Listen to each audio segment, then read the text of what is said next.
স্বাধীনভাবে পরিচালনার জন্য বাংলাদেশ ব্যাংককে সাংবিধানিক প্রতিষ্ঠান করার উদ্যোগ নিয়েছে সরকার। এর ফলে শুধু জাতীয় সংসদের কাছে দায়বদ্ধ থাকবে কেন্দ্রীয় ব্যাংক। এতে রাজনৈতিক হস্তক্ষেপের বাইরে থেকে স্বাধীনভাবে কাজ করা যাবে।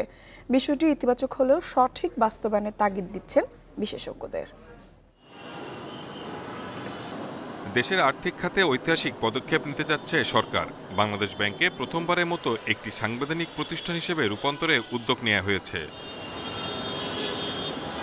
কেন্দ্রীয় ব্যাংক বলছে, আর্থিক খাতের অভিজ্ঞ ব্যক্তিদের নিয়ে স্বাধীন পরিচালনা পর্ষদ গঠন করা হবে।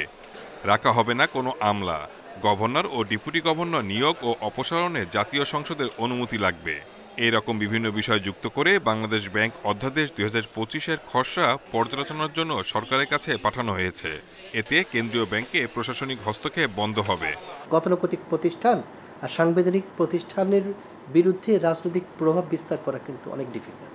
যারা ওই প্রভাব বিস্তার করতে চায় তাদেরকেও অনেক বেশি কাঠখড় পুড়ে প্রভাব বিস্তার করতে হবে, যেটা অনেকের পক্ষে হয়তো সম্ভব হবে না। অর্থনীতিবিদরা বলছেন, বাংলাদেশ ব্যাংকের পরিচালনা পর্ষদে দীর্ঘদিন ধরে আমলাদের সরাসরি অংশগ্রহণ ছিল। এতে আর্থিক খাতে নীতি প্রণয়ন ও বাস্তবায়নে কেন্দ্রীয় ব্যাংকের স্বাধীনতা খর্ব হয়েছে। এমন পরিস্থিতিতে সাংবিধানিক মর্যাদা সময় উপযোগী সিদ্ধান্ত। মনিটারি পলিসিটা যাতে স্বাধীনভাবে তৈরি করা এবং স্বাধীনভাবে ইমপ্লিমেন্ট করতে পারে, সেই পূর্ণাঙ্গ ক্ষমতা যাতে কেন্দ্রীয় ব্যাংকের খাতে উপর আসে। তো সব মিলিয়ে আমি মনে করি এটি সরকারের একটি ইতিবাচক উদ্যোগ। সাংবিধানিক প্রতিষ্ঠান হওয়ার পর নির্বাচন কমিশনের মতো রাজনৈতিক হস্তক্ষেপ যেন বাংলাদেশ ব্যাংকের ক্ষেত্রে না ঘটে, সে বিষয়ে সতর্ক থাকার পরামর্শ বিশেষজ্ঞদের। Shahid Ahmed, Independent News, Dhaka. এ বিষয়ে বিস্তারিত আলোচনা করতে আমাদের সাথে যুক্ত হয়েছেন অর্থনীতিবিদ আবু ইউসুফ। আবু ইউসুফ, আপনাকে স্বাগত জানাচ্ছি অর্থনীতি সারাদিনে। আপনার কাছে শুরুতেই জানতে চাইব, কেন্দ্রীয় ব্যাংকে যে সাংবিধানিকভাবে স্বাধীন করার পদক্ষেপ নেওয়া হয়েছে, এটাকে আপনি কতটা ইতিবাচকভাবে দেখছেন এবং অর্থনীতির জন্য এটা আসলে কতটা সুফল বয়ে আনবে? জি, আসলে এরকম একটা উদ্যোগের জন্য মনে হয় অপেক্ষাই করছিলাম। কারণ আমরা যখন জুলাই আপরাইজিং এর সাথে সামঞ্জস্য রেখে যেই অপরচুনিটিটা শুরু হয়ে সৃষ্টি হয়েছিল বাংলাদেশের জন্য, তো বিভিন্ন জায়গায় বিভিন্ন ধরনের অপরচুনিটি, পার্টিকুলারলি এই যে আর্থিক খাতে বা আর্থিক এবং ব্যাংকিং খাত পুরো সেক্টর ঘিরে আমরা দেখেছি যে যে ধরনের উদ্যোগগুলো গ্রহণ করা হয়েছে, পরিচালনা পর্ষদগুলো পুনর্গঠন করা, যেগুলো ঝুঁকিপূর্ণ ব্যাংক আছে, এনপিএল কমানো, বৈদেশিক মুদ্রার রিজার্ভ বাড়ানো, অনেক কিছু উদ্যোগ, পার্টিকুলারলি যে আমাদের ব্যাংকিং খাতে যে জালিয়াতি ছিল সেগুলো বন্ধ করার নানামুখী উদ্যোগ গ্রহণ করা হয়েছে। তো সেইটার সাথে আমি মনে করি সঙ্গতিপূর্ণ একটি বিষয় খুবই দরকার, যেটা আমরা প্রতিবেদনেও দেখেছি, যে বাংলাদেশ ব্যাংক একটা কেন্দ্রীয় ব্যাংক হিসাবে যাতে একটা সাংবিধানিক প্রতিষ্ঠান, কিন্তু আমরা অতীতেও দেখেছি অনেকগুলো সাংবিধানিক প্রতিষ্ঠান কিন্তু আমাদের আছে। নির্বাচন কমিশনের কথা এখানে প্রতিবেদনে বলা হয়েছে। শুধুমাত্র সাংবিধানিক প্রতিষ্ঠান করলেই হবে না, তার স্বাধীনভাবে যে কাজ করার জন্য যে কাঠামো, সরকারের যাতে কোনো ধরনের হস্তক্ষেপ না থাকে, তার জন্য যেই ধরনের নীতিমালা প্রয়োগ করা দরকার, যেই ধরনের আর্থিক এবং ব্যাংকিং খাত সংশ্লিষ্ট যে জনবল কাঠামো দরকার, সেই ধরনের লোককে নিয়োগ দিয়ে সেটি যাতে বাস্তবায়ন করা যায়, সেরকম একটি উদ্যোগ আশা করি যে যেই বাংলাদেশ ব্যাংক অর্ডার 2025 যেটি করা হচ্ছে, সেখানে নিশ্চয়ই সেই জিনিসগুলো থাকবে। আশা করি যে আমরা দুটো বিষয় বলে থাকি, একটা হচ্ছে প্রাতিষ্ঠানিক, আরেকটি হচ্ছে আর্থিক। এই দুই ধরনের স্বাধীনতা যাতে থাকে, স্বায়ত্তশাসন যাতে থাকে। তারপরে হচ্ছে যে গভর্নর যেহেতু একটা ইম্পর্টেন্ট পজিশন, আমরা শুনেছি মন্ত্রীর পদমর্যাদায় সেটি দেয়া হবে। পাশাপাশি আমি বলবো যে বাংলাদেশ ব্যাংককে, কেন্দ্রীয় ব্যাংক যাতে যে ধরনের তারা নীতিমালা তৈরি এবং বাস্তবায়ন করতে পারে, তাদের যাতে স্বাধীনতা থাকে, আর্থিক স্বাধীনতাটাও যাতে থাকে।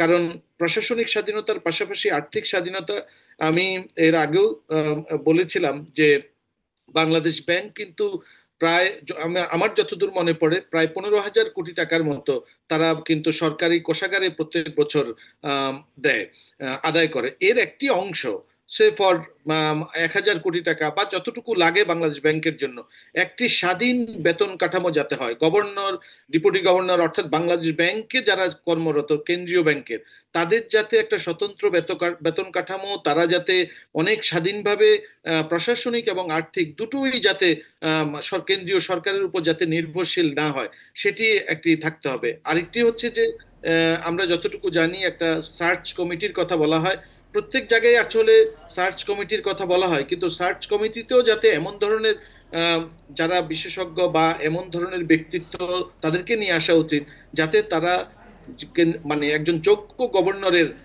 খুঁজে বের করতে পারে। যেমন আমরা এই অন্তর্বর্তীকালীন সরকারের সময় আমরা দেখেছি বর্তমান যিনি গভর্নর, ওনার বয়সের যে বার ছিল সেটাকে অতিক্রম করেও সরকার তার ক্ষমতা প্রয়োগ করে একজন যোগ্য ব্যক্তিকে যে আসলে দায়িত্ব দিলে আর্থিক খাতে যে একটা ভালো ইতিবাচক ভূমিকা রাখতে পারে, আমরা কিন্তু তার কিছুটা আবু প্রমাণ। ইউসুফ, আপনিও যেমনটি বলছিলেন, আমরা জানি যে নির্বাচন কমিশনও কিন্তু একটি সাংবিধানিক প্রতিষ্ঠান, কিন্তু তারপরেও আমরা দেখতে পেয়েছি যে অনেক ক্ষেত্রেই কিন্তু নির্বাচন কমিশনও স্বাধীনভাবে কাজ করতে পারে না।